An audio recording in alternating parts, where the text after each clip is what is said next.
তুই এখানে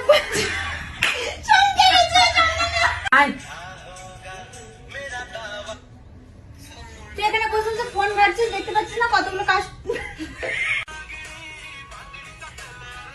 তুই এখানে বসে বসে ফোন ঘাটছিস আর ওখানে কতগুলো কাস্টমার আছে, আমি একা কি করে সামলাবো?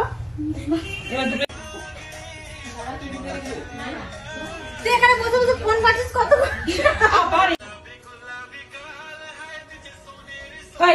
তোকে আরাম করতে কে বলেছে? বল এবার। দাদা বললো আরাম করতে। ভগবান রেডি আছে?